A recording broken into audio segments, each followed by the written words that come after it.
now from the IBA at Winchester, engineering announcements for the radio and television trade.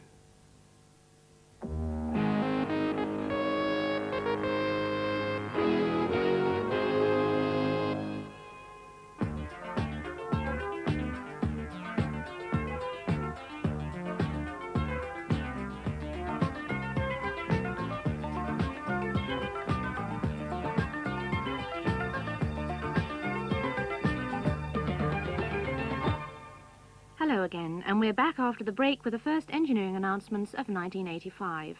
A very happy new year to you all. Today, a final farewell to 405 line television, which closed down last week.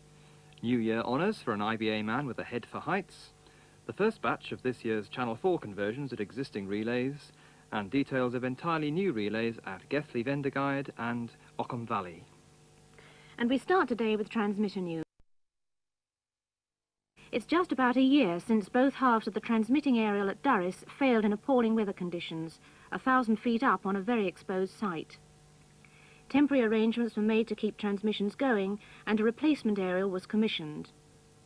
After delivery to site, there followed 10 weeks of installation work and testing, much of this being carried out at the top of the mast. Happily, the task is now complete, and full power has been restored.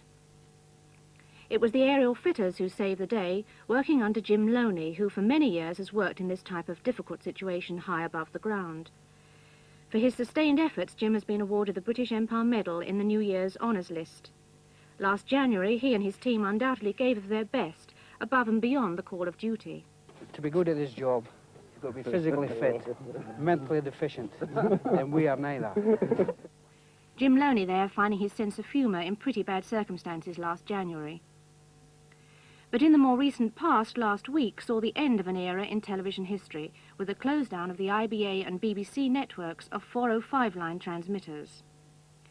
One of the early stations was Emley Moor in Yorkshire, and our control room there sent us the official notification with suitable heartfelt sorrow. Such is the affection many engineers have for System A, which served us all so well.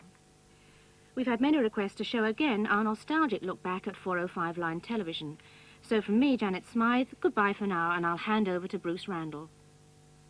The 405 line system was invented 50 years ago, on a Sunday morning in 1934. This was in the home of the electronics genius Alan Dower Blumlein, a member of the EMI research team led by Sir Isaac Schoenberg. The first experimental television transmissions were on John Logie Baird's 30-line system, later upgraded to 240 lines. But the rotating mechanical drums and mirrors couldn't compete with the lightweight all-electronic system developed by EMI. The BBC began regular programmes in November 1936, broadcast from Alexandra Palace, Channel 1 in VHF Band 1. The Baird system was finally abandoned some 3 months later. It was in 1954 that Parliament passed the Television Act to set up the Independent Television Authority. By then, VHF Band 1 was fully occupied by BBC transmissions. The ITA had to build up coverage in a new and previously unused part of the VHF broadcast spectrum, Band 3.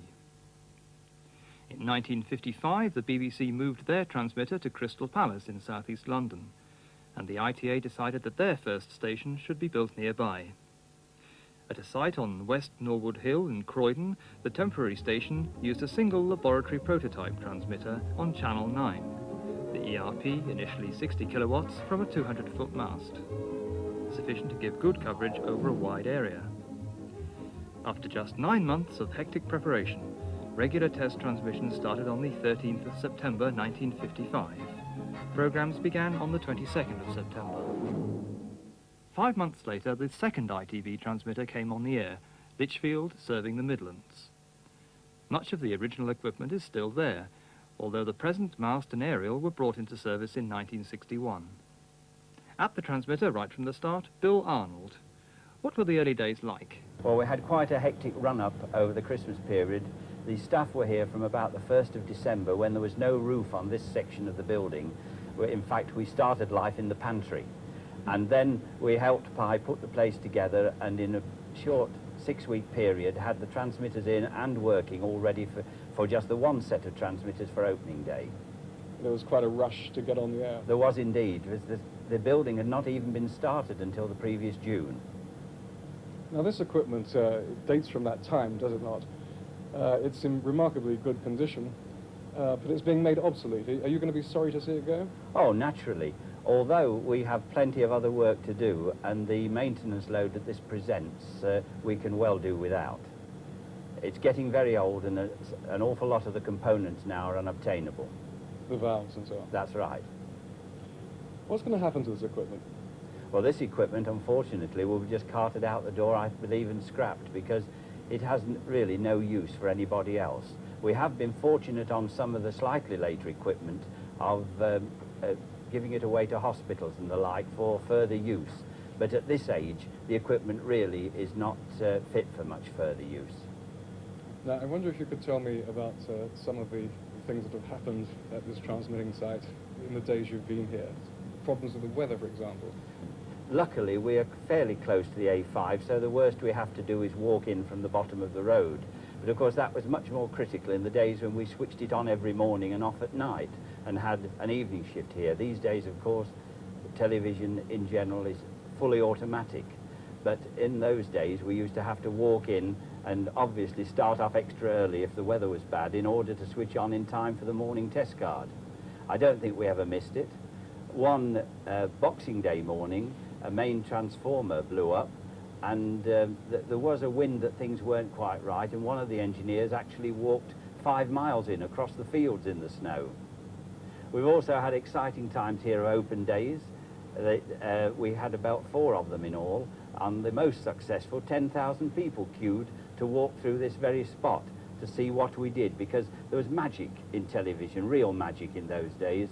And of course, the thing that we have in our own homes now, the videotape machine, would occupy a room of this size when we think back to those days. It's amazing how things have come on.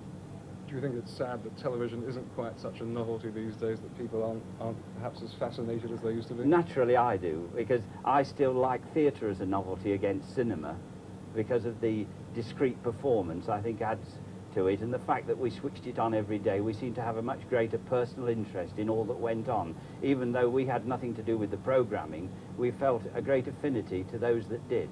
And for instance, Noel Gordon came and had tea with us in the days of Tea with Noel Gordon, and that dates one because that was way back in 1956-57. Right, stand by, everyone. 10, 9, 8, 7, 6, 5, 4, 3, 2, 1. 2 grams and take it.